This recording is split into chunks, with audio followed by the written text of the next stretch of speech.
हमारे प्रदेश की जनसंख्या है 1.25 करोड़। कितनी है? और हमारे प्रदेश में पुलिस कितनी है?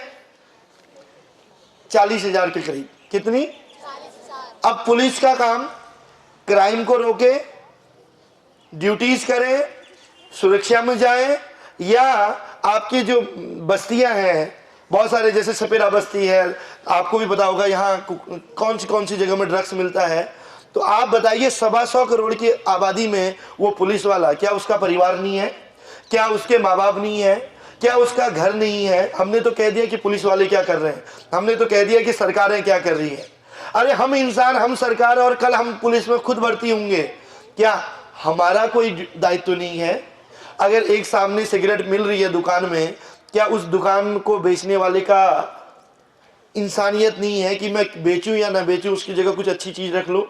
चलो अगर रखना भी है तो मैं किस एज के बच्चों को दे रहा हूं, क्या उस व्यक्ति का काम नहीं है? क्या हमारे आसपास में अगर कुछ गलत घटना होती है तो हम लोगों का या हमारे समाज का मिलके आवाज उठाने का काम नहीं है?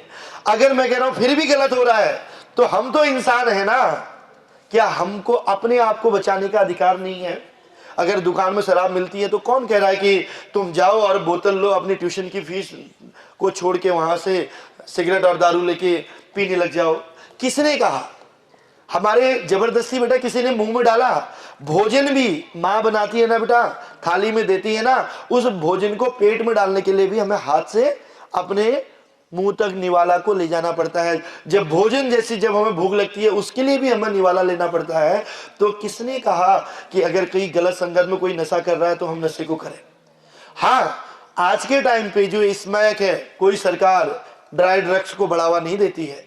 लिकर, सिगरेट, बीड़ी जरूर एक ऑथेंटिक वे में मार्ट में या दुकान में बिकती है, लेकिन जिस तरह से ये नशीली दवाइयां बिक रही है, भांग, चरस, गांजा या तमाम प्रकार की, कोई सरकार इसको बढ़ावा नहीं देती है बेटा। अगर कोई आपको ये कह रहा है कि सरकार बढ़ावा देती है या पुलिस बढ़ावा देती है, ऐसा नहीं है।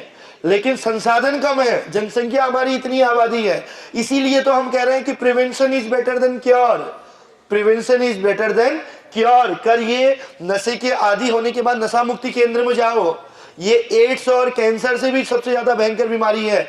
आप देखिएगा, अगर पूरे हिंदुस्तान की आप एड्स की रेशियो को देखेंगे, आप उत्तराखंड को देखेंगे तो उधम सिंह नगर में सबसे ज्यादा एड्स के मामले आ रहे। जानते क्या एड्स कैसे फैलता है?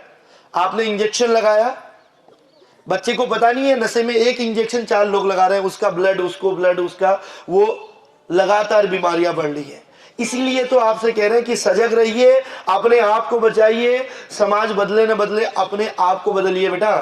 क्वेश्चन करना आसान होता है। आप जैसे वॉलेंटियर, आप जैसे बच्चे अगर अपने क्षेत्र में, अपने विद्यालय में ही जो बच्चा नशा करता है उसको टोकिए, उसको रोकिए, वो फिर भी नहीं संभलता है तो कम से कम अपने आप को बचाइए। कोई बदले न बदले, हम अपने आप को बदले बेटा। हमेशा पॉजिटिव रहिए। अगर आप पॉजिटिव नहीं रहोगे तो आपको लगेगा दुनिया खत्म होगी। दुनिया कोई नहीं खत्म होती है। दिशा भी हमें बदलना है, राष्ट्र को भी हमें बदलना है। नशा करना है तो वो जुनून का कीजिए, कुछ करने का, कुछ अच्छी चीज का करने का कीजिए, ताकि हमारा परिवार भी बचे और ये राष्ट्र भी बचे। एक नशा वो है जो देशभक्ति का है, एक नशा ये भी है